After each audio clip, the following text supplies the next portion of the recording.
There'll be spectacle, there'll be fantasy, there'll be daring do and stuff like you would never see. Be a movie. Yeah, we're gonna be a movie. Starring everybody And me.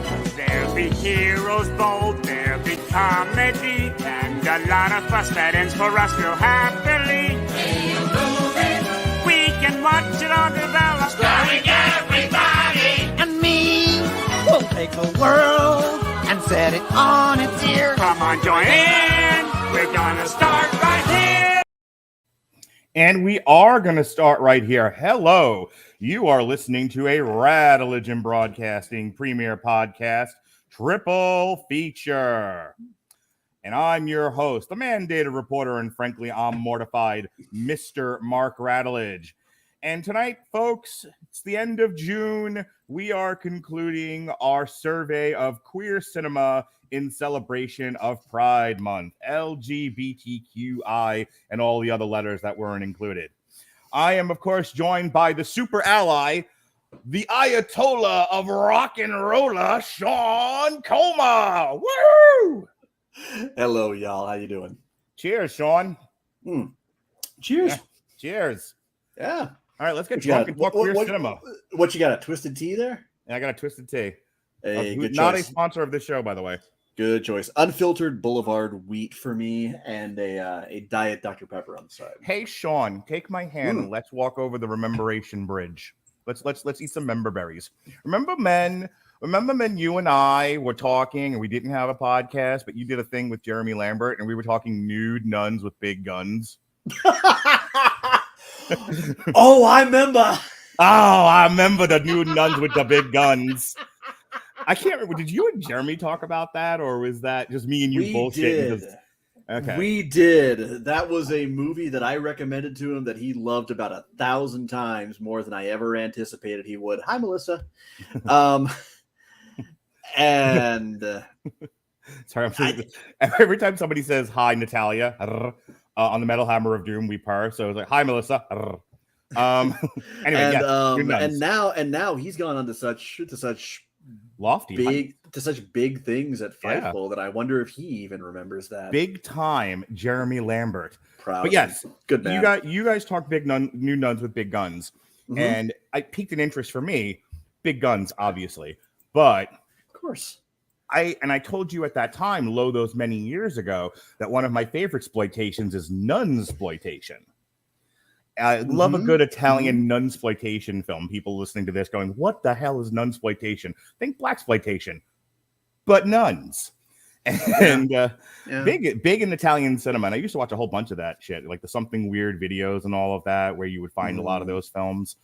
So fast forward to our collection here of fine quality, award-winning, acclaimed queer cinema in Benedetta, Brokeback Mountain, and My Private Idaho.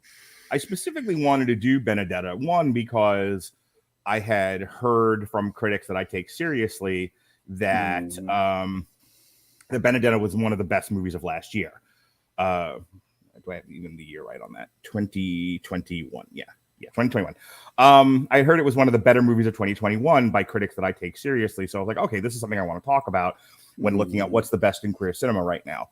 But also, naughty nuns. You know what I mean? You know what I'm saying? So my question to you before we jump into Benedetta as our first movie, had you heard about it? Did you know what it was when I pitched it?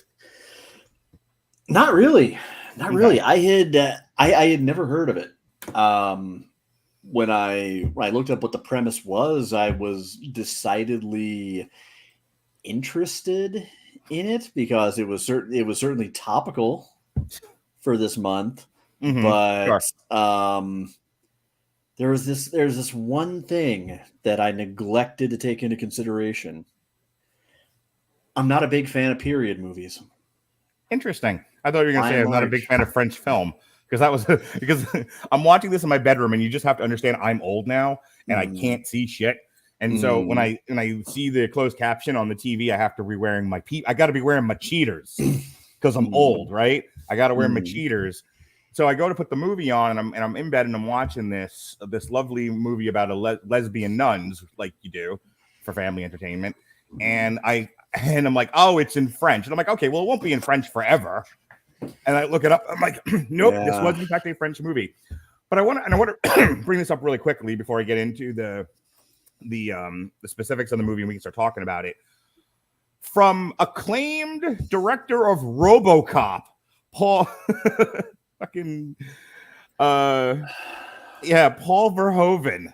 Boy, because just like Roland Emmerich and Stonewall, when you think queer cinema and having a deft hand at talking about forbidden lesbian love in the convent, you go to the guy who directed fucking RoboCop. Well, now wait a minute, because we're following this movie up with a queer masterpiece made by the guy who first kind of owed the comic world an apology for Hulk. Yeah, I know. This is a weird podcast, man. Like, look, directors who done fucked up and then made good with queer cinema. It's a roller coaster ride and a half. But all of your podcasters are weird. Thank you, sir. Hey, Jonas with a run-in. Anywho, all right, so let's get into it. Benedetta, a 2021 biographical. Like a fucking classic ECW pay-per-view. Oh, no, I'm waiting for Nova to run in, hit me with a chair. New Jack's gonna hit me with a vacuum. It's all hardcore. I was gonna say, you're all of a sudden gonna be drowned out by natural born killers. I hope. And along is going to come like fucking Lily with a staple gun. After a lot of the shit my daughter has seen recently, hitting me with a staple gun would not be out of line. So I believe she's got one at the ready. Benedetta, a 2021 biographical psychological drama film directed and co-written by Paul Verhoeven. Yes, of RoboCop fame, but also, get this, ladies and germs, Basic Instinct, which we talked about at the top of the month, Total Recall, starring your friend and mine, Arnold Schwarzenegger, and really the high point of his career, Sean, a movie that we have yet to talk about, well, one that I do, an art piece of the highest order, Showgirls. So, and of course, Starship Trooper. Unbelievable. 10 years, and we have never talked about Showgirls. Chris Bailey, and I have a bet going about Black Adam. If it makes X plus, I have to make him talk about Showgirls, Hustler, and I think some other movie that involves tits. And if it makes X minus, then he has to make me watch some sort of childish bullshit that he likes. So we'll see what happens. I'm pulling for tits like I always do. Anyway, speaking of tits, Benedetta, co-written by Paul Verhoeven, starring Virginie Efira as Benedetta Carlini, a novice nun in the 17th century who joins an Italian convent and has a lesbian love affair with another nun. The film is loosely based on the 1986 nonfiction book Immodest Acts, The Life of a Lesbian Nun in Renaissance Italy by Judith C. Brown, and brings back most of the key crew from Verhoeven's previous film, Elle, including producer Saeed Ben Saeed, writer David Burke, composer Ann Dudley, and editor Job Jaburg. The film premiered at the 2021 Cannes Film Festival and competed for the Palme d'Or. All right, so it goes a little something like this. In the 17th century Italy, young Benedetta Carlini is being taken to the convent in the town of Pescia to become a nun, and they stop at a roadside altar to pray. A group of bandits arrive and attempt to steal Benedetta's mother's necklace. The devout Benedetta warns them that she speaks with the Virgin Mary like you do, who will punish them. A likely story. When a bird, which Benedetta had identified as a sign that Mary had heard her, defecates in the bandit leader's eye, thank you, Paul Verhoeven, you're a treasure, he gives back the necklace. In Pescia, Benedetta is taken into the convent run by Abbess Felicita. Years later, Benedetta is a grown woman and a devout nun. During a play in which Benedetta is playing the Virgin Mary, she has a vision of Jesus calling to her. A young woman named Bartolomea seeks shelter in the convent from her abusive father. Benedetta is assigned to oversee the integration of the poor and uneducated Bartolomea to the life of the convent. Bartolomea Bartholomew tells Benedetta that she was sexually abused by her father and brothers. That night, Bartolomea kisses Benedetta. Benedetta warns Bartolomea to beware. Take a drink every time I say Bartolomea. by the wary of the abbess and her daughter, Sister Christina. Benedetta begins to have visions of Jesus, calling her to join him and saving her from dangers. And this is the best part of the movie, by the way. After a particularly fraught vision where a man who she mistakes for Jesus saves her from being gang raped. Knew it. Knew you were going to bring that one up. Damn you, Paul Verhoeven, and your gang rapiness. Best Jesus ever. And I've seen Jesus Christ Vampire Hunter. Jesus as avenging superhero is the best. Anywho. Benedetta falls into a deep illness like you would. Abbess Felicita assigns Bartolomea to look after her. Benedetta begins to recover and starts teaching the illiterate Bartolomea to read and write. Benedetta has a vision of Christ on the cross. He tells her to undress herself and then touch his hands. The next morning, Benedetta wakes up with stigmata. I'll tell you nothing but lies on her hands and feet. An investigation ensues.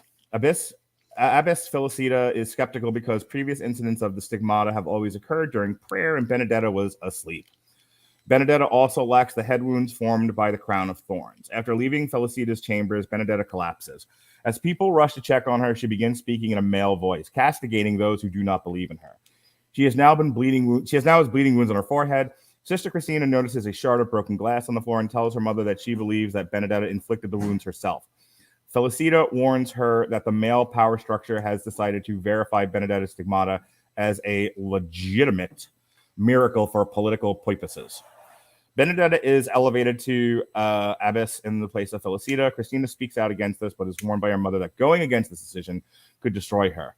It's the longest plot synopsis ever. Benedetta and Bartolomea are moved into Felita's old quarters and begin having sex. Bartolomea carves a sex toy for Benedetta using one end of a small wooden statue of the Virgin Mary, like you do, which Benedetta had brought with her to the convent as a child. Because who hasn't? Yeah. Because Sean Comer, as I live and breathe, hasn't used a toy as some sort of sex device. You know what I'm talking about. I shall confirm nor deny. That's a Tuesday. Moving on. Christina goes to the priest and shares her belief that Benedetta faked her stigmata. She lies and says that she saw Benedetta inflict her head injuries. At mealtime the next day, the priest makes Christina say her accusations publicly. When called on to back up her daughter's claim, Felicita refuses to lie and says that Christina did not directly witness what happened. Benedetta, apparently possessed with the spirit of Jesus, orders Christina to flagellate herself like you do. You ever have a good flagellation, Sean? You ever just fuck up with your best friend, fuck up with your spouse, fuck up with your second spouse, and you just got to flagellate yourself in the corner? I have. How about you, Sean? You ever flagellate yourself? You know what? Did that just the other night after I got back from karaoke. It was just the ideal nightcap. You just get you can't go to, like Bill Cosby's kid said, you just can't go to sleep without a good flagellation. Too much fun with the plot synopsis. All right. Felicita observes Benedetta and Bartolomea having sex through a peephole in their chambers. A comet passes over the abbey, because of course it does, which many interpret as a sign of impending tragedy. As it passes, Christina flings herself from the abbey roof. Yeet. As she dies, Benedetta asks her to intercede with God on behalf of her soul, but an angry Felicita tells her to stay away. As a plague begins to ravage the countryside, because this was the only thing this movie was fucking missing, was a plague.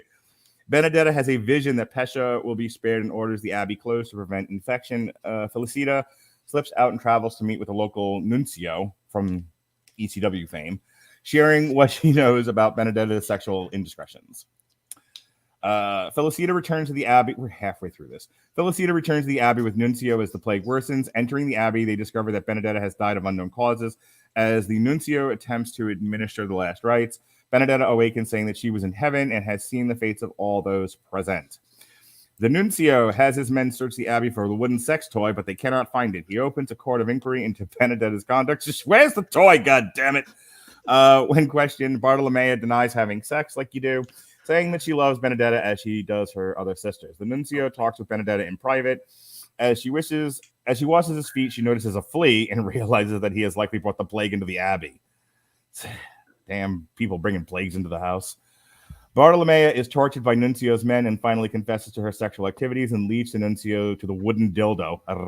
hidden inside a book in Benedetta's chambers. He has Benedetta arrested, but once more she begins speaking in a man's voice and lashes out at those who persecute her, announcing that Nuncio will soon fall ill. The Nuncio discovers that Felicita, has the plague and orders her condition hidden.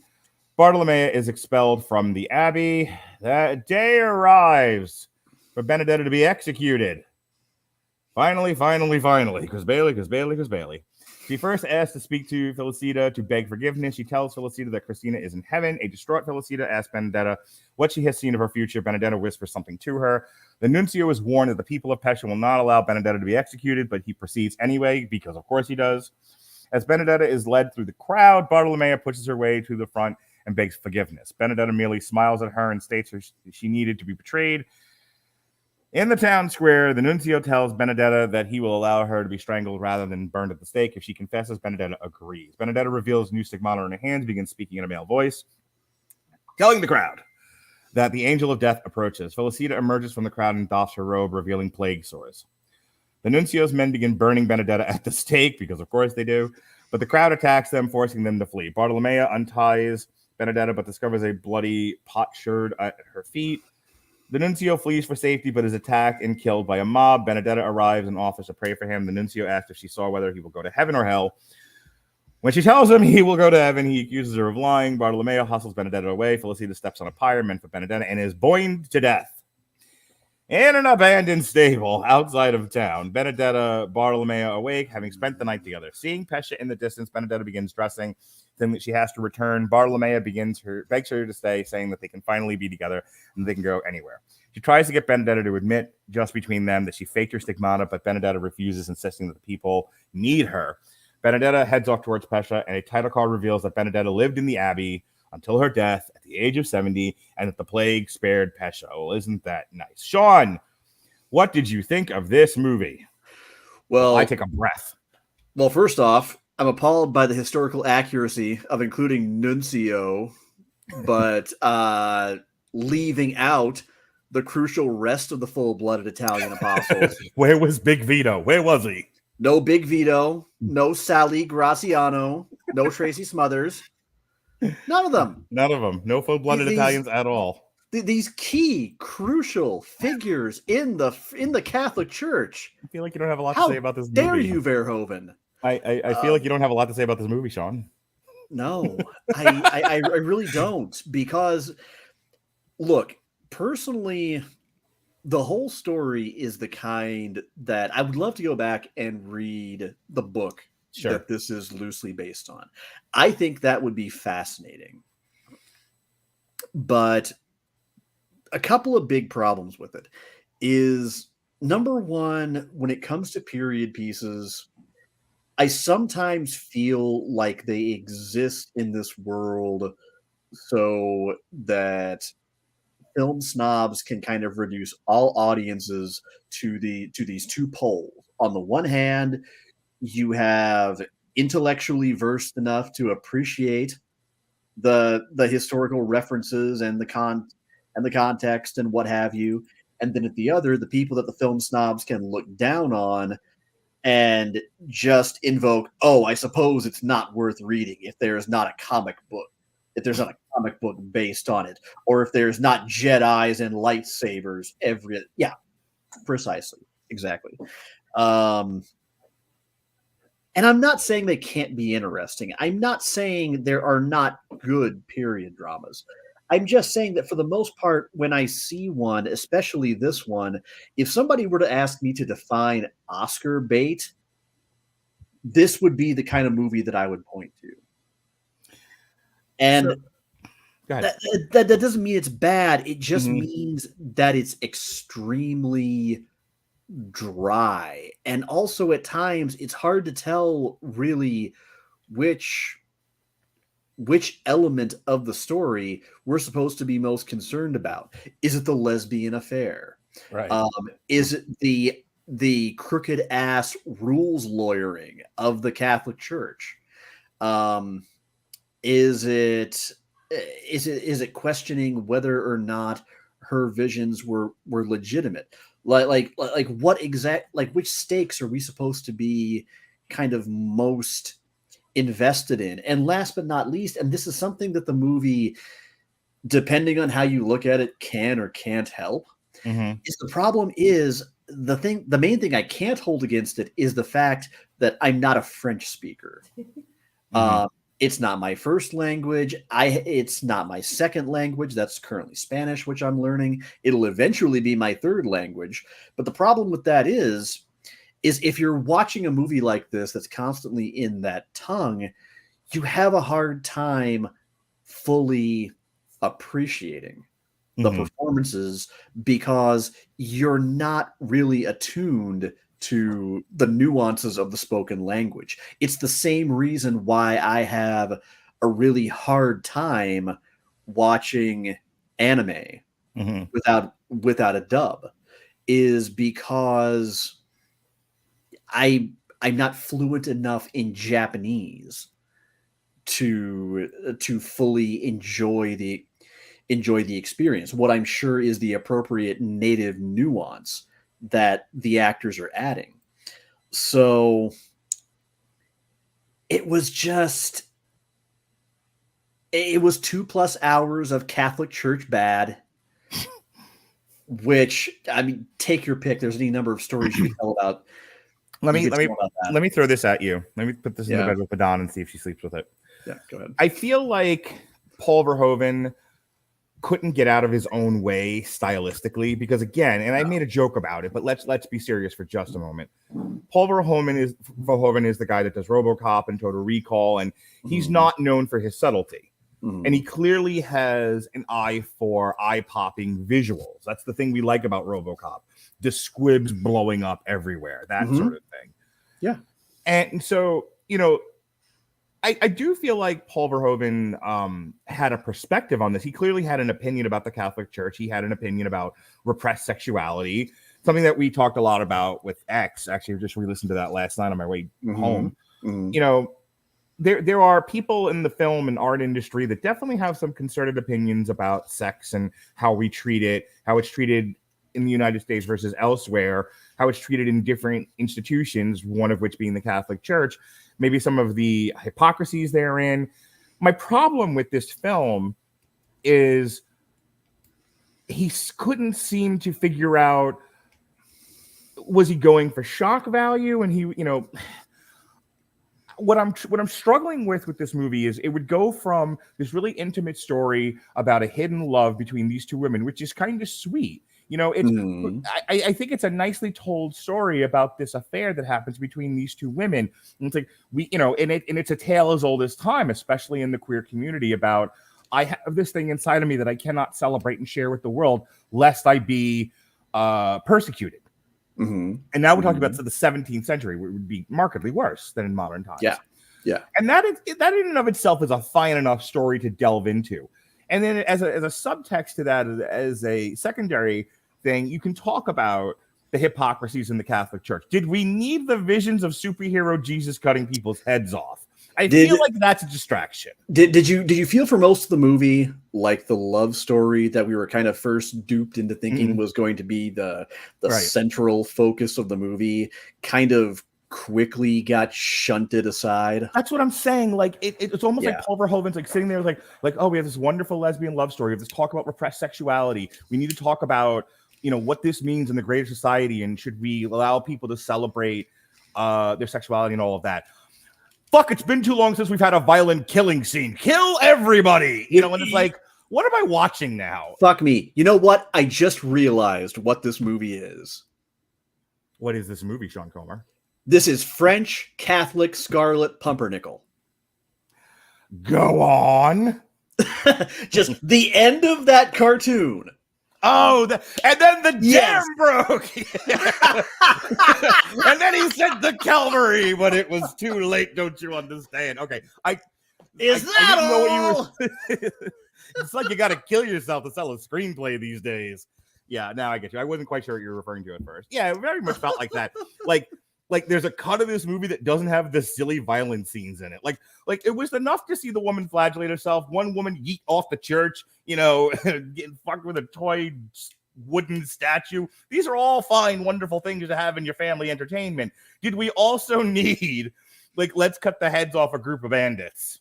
You know, in just a short few minutes, we're going to get to a story that's about as lean and tight as TJ Dillashaw coming down to flyweight. What if What if we pull away from the gay sex with the Cowboys and have them just shoot up a bank?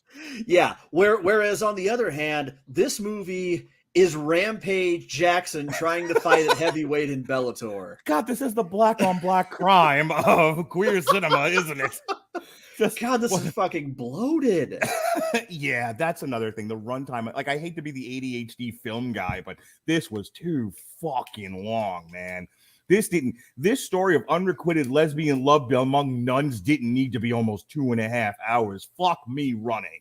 Well, but then again, Brokeback Mountain came out at over 2 hours, and that earned its runtime. Was I sitting there looking at the clock, just going, and not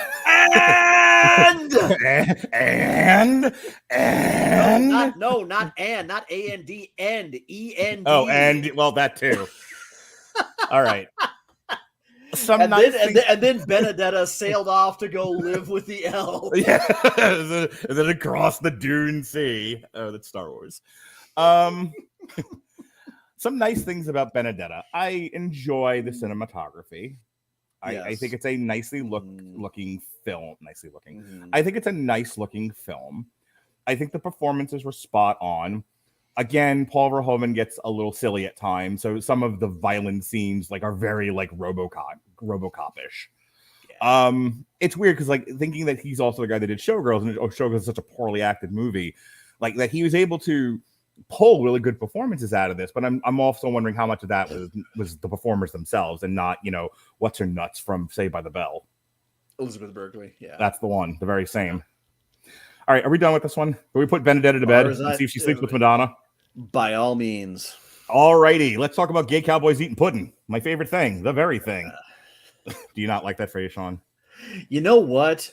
Am I in trouble? Actually, no. You're fine. I'm rolling my eyes because that was one of the things about this movie. Yeah, we need to talk about that. Shocked me. Well, okay. So we're going to talk about Brokeback Mountain now, and just real quick because I don't want to spend too long on this. But it was the gay cowboy movie, yeah.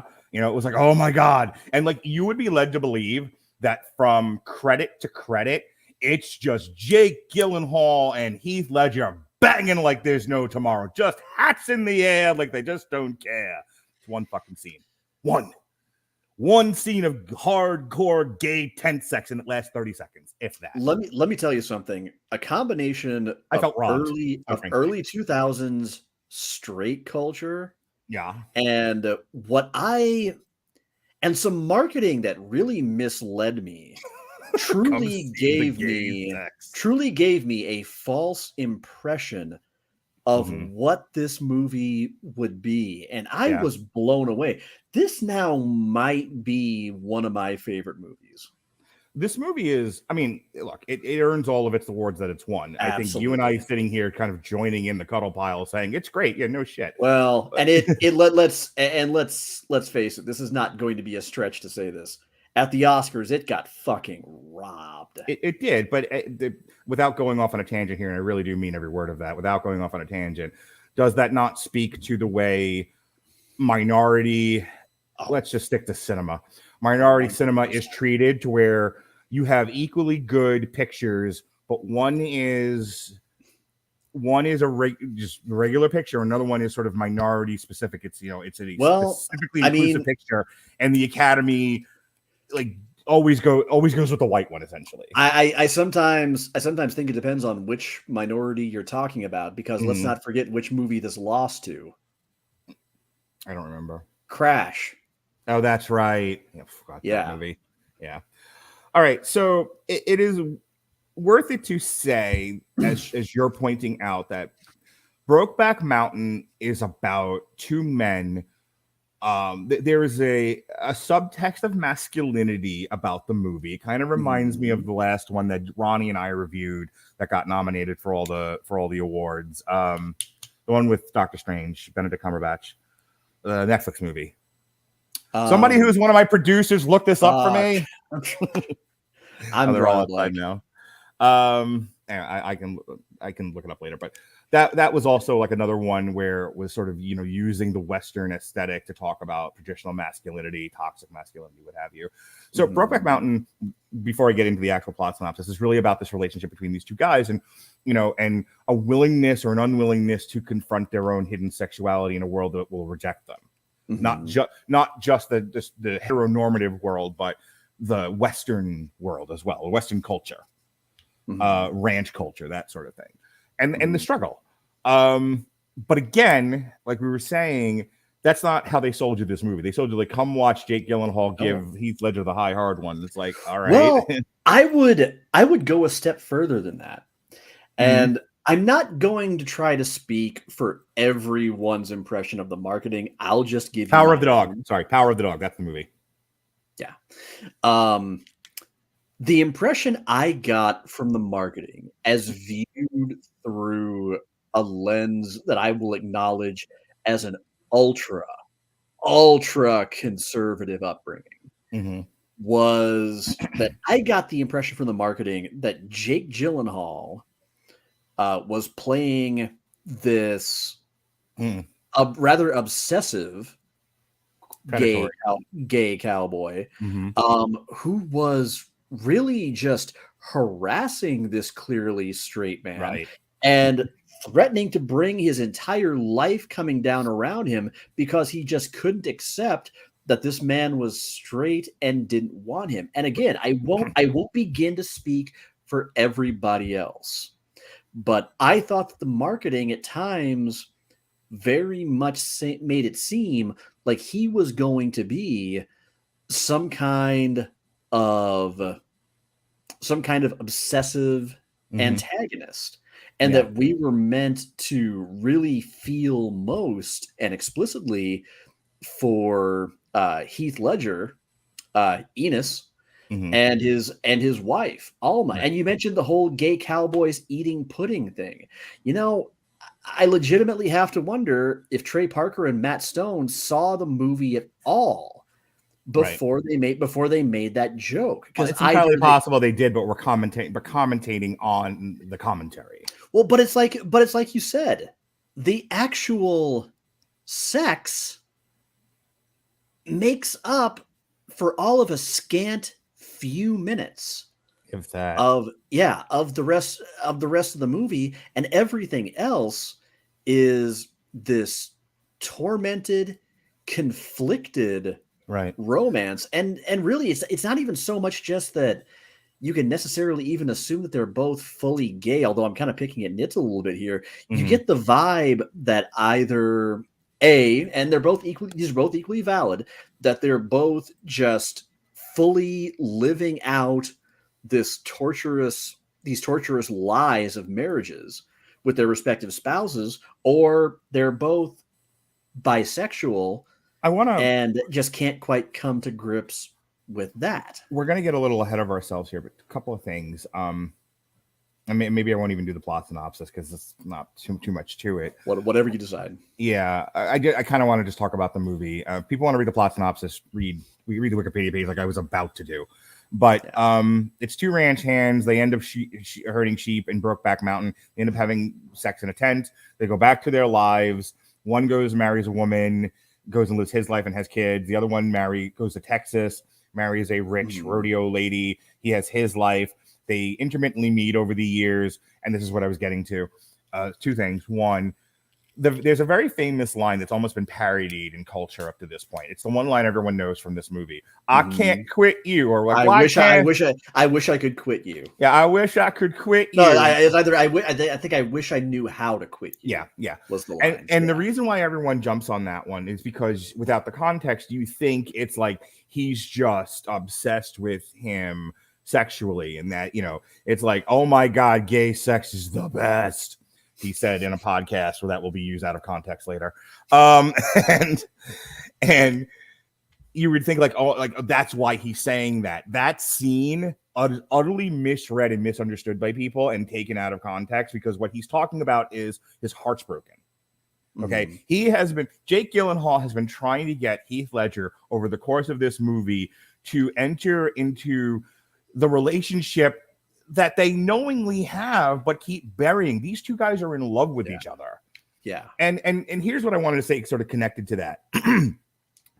We get so caught up in labels, you know, are you gay? Are you straight? Are you bi? Are you pan? You know, do you tie in a knot? Do you tie in a bow?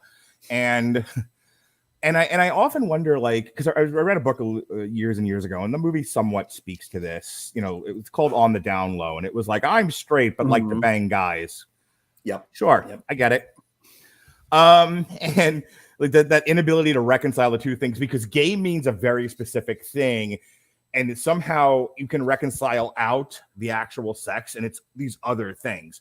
And so I do wonder, like, there's all kinds of love in this world. You know, there's love of your brother, love of your friends, love of your spouse. There's the love of people that you have without necessarily having to have physical sex with them, but you love them in every other way. And I looked at Heath Ledger and Jake Gyllenhaal, and it's like, we're so caught up in, are they gay or aren't they? Are they bi? What are they? We have to label them like we're dissecting a fucking frog. And it's like, why can't we just accept that Jake Gyllenhaal and Heath Ledger just love each other?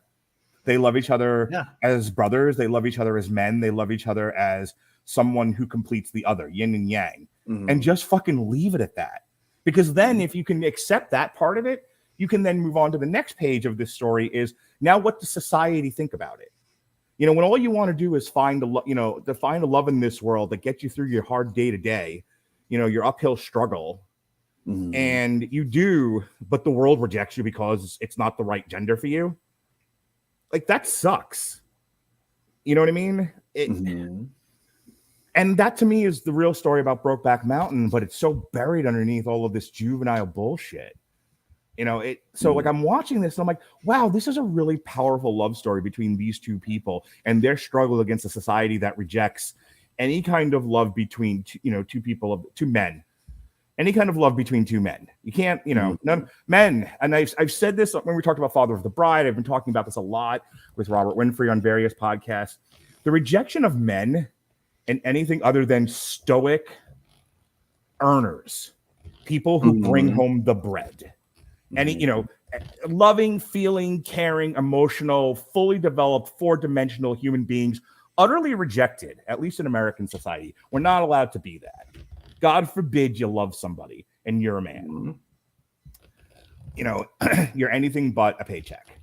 And then here's this movie that shows these men in all of these vibrant colors, and everyone just focuses on the most surface level thing about it. But that's, to me, what the movie was talking about.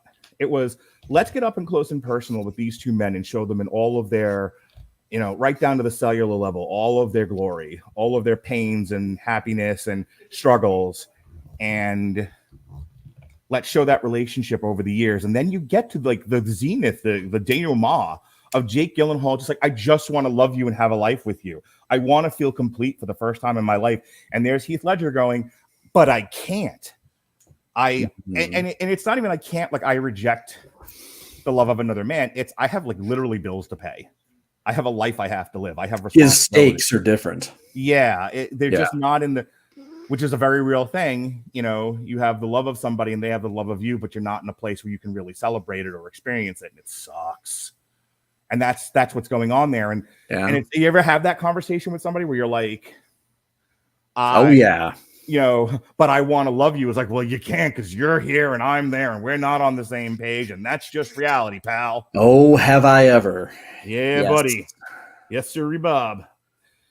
So I've been talking a lot here. It's such an amazing movie. And you'll hear that. It's just like, that's the gay cowboy one. Yeah, the gay cowboy one is like, speaks about relationships in a way that I think most movies completely miss the point. And how is it the guy who did the silly Hulk movie managed to do that? If anything, I think what it indicates is that Ang Lee is a damn fine filmmaker, which, I mean, no shit. This is also the man that gave us Crouching Tiger, Hidden Dragon, which is a masterpiece. But, in Hollywood, so often you're only as good as the last thing you finish. Sure. And so at the time, his stock was really probably kind of in the toilet. Yeah. it was hitting rock bottom and beginning to dig because his take on Hulk unabashedly sucked in just about every possible way. It sucks as a comic book movie. As a meditation on anger, it's not bad. And as a celebration of the comic book style, it's kind of like somebody who's never read comic books before celebrating comic books, but I'm going to give it to him because at least it was interesting cinematically. I don't want to talk about Hulk. Yeah, but what it showed is that, yes, he's an extremely capable filmmaker, and a movie like Hulk just, kind of like Paul Verhoeven with period dramas, or Roland Emmerich trying to tell the story of the struggle for gay rights, is just maybe not the movie he should have made. Right. Maybe he just wasn't right for that particular genre. But really, when you sit down and watch it, you come away with hardly a bad thing to say about it.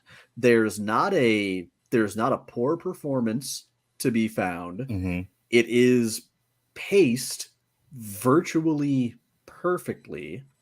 I'm gonna with the caveat, this might not, the length and breadth of this movie might not sit well with a lot of people. It's a lot of talking. It's a lot of long. I mean, you have to kind of be a film person and have a bit of patience to wade through Brokeback Mountain. If you're like, make what the happening already, this is not the movie for you. But that's not the movie's fault. No, that's on the audience to go in knowing what you're in for and what to expect. Also, if you're going into this looking for hot cowboy sex, this is also not the movie for you. No. Weirdly. Well, in fact, the very first sex between them is so brutal it verges on a rape. I don't know if I agree with that. I would tell you that's maybe a bit of an extreme. I would tell you that it's sort of like the hunter aspect of the BDSM quiz. It was animalistic. It was brutal. Feral. Yeah. Okay. Feral, I'll pull back a little bit and I'll say I will apologize and say you can't say rapey because that was clearly consensual. Like Jake Gyllenhaal all but turned around and put his butt in the air like a dog. Yeah, so, I was just referring to the raw aggression of it, but yeah, you're right. By that standard, feral, feral and emotional is probably about the right way. It was like an explosion of emotion. No right. Intended. Yeah, feral explosion of emotion. Yeah, that's a pretty succinct way to put it. Right. It's got a nice understated score. The scenery is positively gorgeous. There's not a shot out of place. There are no moments I could point to where something really felt awkwardly out of character. What did you think of Heath Ledger's like guttural accent voice that he's using? He's kind of doing like almost like a mush mouth kind of. I gotta go back to my ranch and I can't do with the Alma and the girls. And I was like, I thought about that and I thought about his Joker, and I'm now starting to wonder if I know what Heath Ledger's voice sounds like. He was an Aussie, wasn't he? Wasn't he Australian? I'm trying to remember what he sounded like in First Night. My point being, what'd you think of his choice of voices, though? Nailed it. You think so? Absolutely nailed it. Okay. This is one more movie proving that when he was alive, I didn't give Heath Ledger enough credit. Nobody did. He was too pretty. Not even remotely. You can't be that pretty of a man and be, a good actor. No. Unless Tom Cruise. Not. You can get away with it if you're Tom Cruise. Just for the sake of time, my last words about Brokeback Mountain, I think if you're willing to sit and be patient and not focus on the juvenile sex stuff and just watch a relationship about men experiencing the full range of emotions and trying to break through the veneer of societal expectation and just try to be their genuine selves, it's an awesome movie to watch. But if you're not interested in human beings being emotional, this is not the movie for you. It is a movie that proves that in the early 2000s, there is nothing queer that straight culture was not ready and willing to meme. Yeah. And make a joke out of. All right, and that brings us to our third movie here, the final movie of Pride Month, Sean. We're done. Until next year. Until next year. Did you see I loaded you up? I loaded you up with all those movies. Yeah, teed it up for me. I did you. I pitched you and you were catching. I don't know. Anyway. Why do you have to make it weird, Radulich? That's me. Make it weird as you want. Speaking of weird, Gus Van Sant, known for having directed the vivacious, wonderful, eccentric, esoteric Minnie Driver in Good Will Hunting. Good Will Hunting. Oh, poor Minnie. To this day, breaks my heart. It breaks my heart, Sean Comer, when Matt Damon says, "I don't love you," and you see Minnie Driver just shatter into a million pieces. I'm still heartbroken about it, although these many years. Poor Minnie. I wanted to jump into the screen and rescue her from Matt Damon. Mm-hmm. Legit. All right. Anyway, My Private Idaho from Gus Van Sant, as opposed to Paige Van Sant, is a 1991 American independent adventure drama film written and directed by Gus Van Sant, loosely based on Shakespeare's Henry IV, Part 1, Henry IV, Part 2, and Henry V, Return of the Jedi. The story follows two friends, Mike Waters and Scott Favor, played by River Phoenix and Keanu Reeves, respectively, as they embark on a journey of personal discovery that takes them from Portland, Oregon, to Mike's hometown in Idaho, and then to Rome in search of Mike's mother. Hey, for the sake of time, I'm not going to go through the plot synopsis of this. I just kind of want to hit upon some things. There's not much. There's not much of a cohesive plot to synopsis. Yeah. It's to sum up. It's a movie about street hustlers, and one street hustler stays a street hustler and is sort of wrestling with. He's like a gay escort, but he's struggling with, can he love another man? Like, there's getting paid to blow a dude, and then there's actually loving a person who happens to be the same sex as you. And River Phoenix is torn asunder and wrestling with these things, and that's his story. He's also looking for his ma. Then there's Keanu Reeves in quite possibly the best performance of his career. What do you think? If we're talking about... Because I feel like if we're going to say that, we should maybe set aside movies like The Matrix and John Wick kind of aside unto their own in a class by themselves. But if we're talking pure acting, yeah. I would say this is probably... It's the kind of movie he doesn't get credit enough. He doesn't get enough credit for being a superior actor because they're only asking him to do Neo in Point Break. It's because his style just fits it like a glove. Right. But I mean, there's a scene where he's kind of doing like a little sachet, and they're doing a lot of the Shakespeare stuff, and he's so bright and vibrant in that performance, and it's so unlike Neo and Point Break and Speed and John Wick. And it's like, when you ask him to stretch and perform and be effervescent, Keanu Reeves is there for you, and he doesn't get the credit for it. See, I would almost beg to differ in that I think it's more a case that the kind of cadence and delivery and persona that this role really called for happened to call just for exactly what is his bread and butter, what he naturally brings to the table. It's the kind of role that so often when certain actors just shine as one particular character, we go, this is the role they were born to play. It's kind of like how we felt when Will Smith got to play Muhammad Ali. It's just like it's this perfect storm of right story, right director, right character, right actor, and it is just chef's kiss from start to finish. And then you have the late River Phoenix, who is just astounding in this. Like, I always think about performance, and it's so easy to just read lines and show up and be pretty, but the little acting choices are what make, define like the Vin Diesels from the Will Smiths or the Tom Cruises of the world, and there's little things that River Phoenix does that really gives his character form and definition in this that I was keying into because it's not a whole lot else. It's a weird movie. It's a very weird movie. I respect the perspective from Gus Van Sant.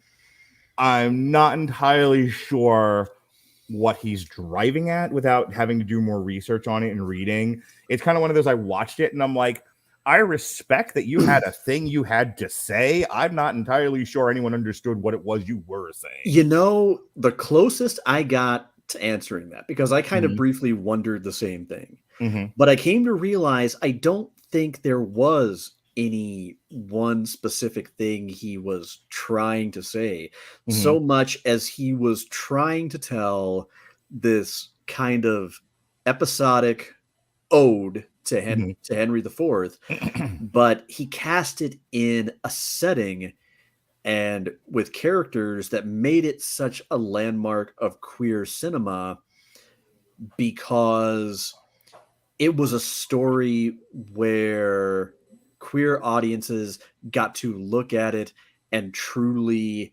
see themselves. Maybe not so much a commentary on the queer community, although I believe, although I believe there's certainly shades of very real kind of remarking on ostracization and the desperation of gay street kids who have been cast out by their families and are just kind of embraced doing whatever they need to survive to get what they can get when they can I get wish it. there had been more discourse on them, though. I wish if you're going to do a movie about street culture, gay street culture, I wish we got a little bit more of the rejection at home, the suicidal ideations, the reason you take to the street because you live in a world that's rejecting you, that sort of thing. I don't feel like the movie speaks to it enough. I think we're so busy. It's kind of like, did you ever watch the movie Kids? Believe it or not, I've never seen it.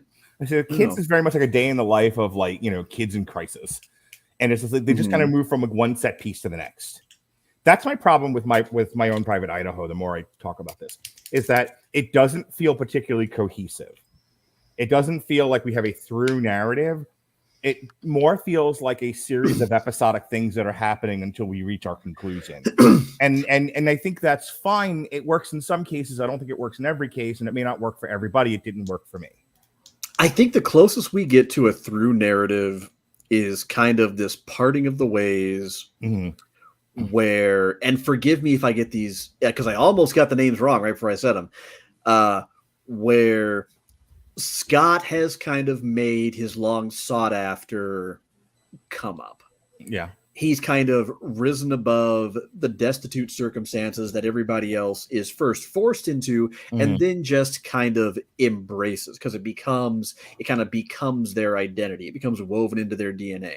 Yeah. And he's able to step up and leave that all behind and really shuns it. Really shuts it out and turns his back on it, and kind of forsakes his roots in a very sad way, in a way that you get the feeling he's kind of acknowledged. And then you've got Mike, who's still in these circumstances, who still has so many unanswered questions, but it feels like he's accepted. These are still my people. This is still my family. Keanu Reeves treats gayness like it's straight edge.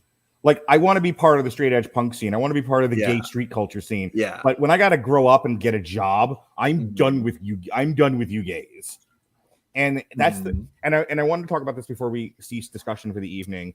That scene around the campfire where River Phoenix is talking to Keanu Reeves about, could he love another man if he wasn't being paid for it? And he thinks he can. And Keanu Reeves' character is like, but I don't love you like that. That's not what this is heartbreaking. It is a heartbreaking scene, and it's the thing that I watched this today, and it was the one thing about this movie that I truly keyed into that was like emotionally resonant for me. Just that you bare your soul to somebody, and they're like, I've actually had that happen where like I've told a girl that I was in love with them, and it's like, I'm glad and I'm flattered, but boy, do I not feel that way about you. And at least they were upfront about it, as opposed to like, thanks. You ever get that one? Oh, yeah. I love you. Thanks. Just shattered in a million pieces. And it's one of those things where it's a scar you keep forever, And that's what's happening in that scene. And I think that's why it kind of reached out and grabbed me. The rest of it was just kind of all over the place and silly. But I'll give you the final word here. If not My Private Idaho, then all really this whole experience, Sean, did it for you, babe. Did it for you. This no. I wanted, just like with Black History Month, I really wanted to take a deep dive and look at, films that are often neglected in the national cultural conversation, or that are made to be parodied or given lip service to, or just made fun of, simply put. I want to focus on it, and I don't like to put things on pedestal, so it's always the good, the bad, and the ugly for me. And so we did Stonewall and Basic Instinct, and But I'm a Cheerleader. We did Fire Island. We're going to ignore Master. And then we did these three tonight. And just how did this feel for you? This examination of a handful of queer cinema. It was invigorating, and it has left me wanting to dive even deeper between now and the next time we talk about a lot of these movies next year for Pride Month. It makes me want to continue to learn more about my own community, about the nuances of relationships beyond my own. I've kind of seen how big and sometimes tumultuous and churning the sky can be. And now I just want to just kind of continue looking in every direction, especially after seeing a movie like Brokeback Mountain that, I'll admit, I identified as straight back then, and I didn't know any better, and I hadn't seen it until this afternoon. And now the only thing left that I'm really salty and bitter about is the fact that I waited this long. I loved my own private Idaho because things have been in every sense so tumultuous lately that I needed something that was at times a little bit lighter. That didn't feel maybe like it was quite so on the nose at times. Yeah. And that certainly satisfied that. Yeah, Benedetta was a little bit of a miss, but in all fairness, I can't fault the movie entirely for that, so much as it's just not my thing. On so many levels. Well, Sean Comer, I wish I could quit you, but I can't. We have one more podcast to do. We got another triple feature coming up July 17th. We're going to go one of our... Hey, remember when we started a podcast called Long Road to Ruin based off a Foo Fighters song? Because you're a Foo Fighters fan. Do you remember? I'm a member. So we're going to do a triple feature of the horror movie starring the Foo Fighters, Studio 666. And then I let Sean pick the other two because I'm not a fucking tyrant.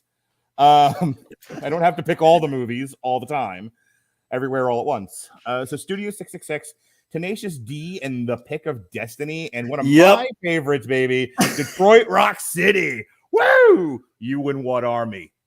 The Kiss Army. So we're gonna do that. In addition, so that's what's going on with Sean for the next month here in July on the Radulich Broadcasting Network. We have a re-airing of our Minions 2015 review tomorrow. Damn you, Hollywood. We've got another double shot for you. The Black Phone from Scott Derrickson, who directed, I believe, the first Doctor Strange movie. And Elvis from director extraordinaire Baz Luhrmann.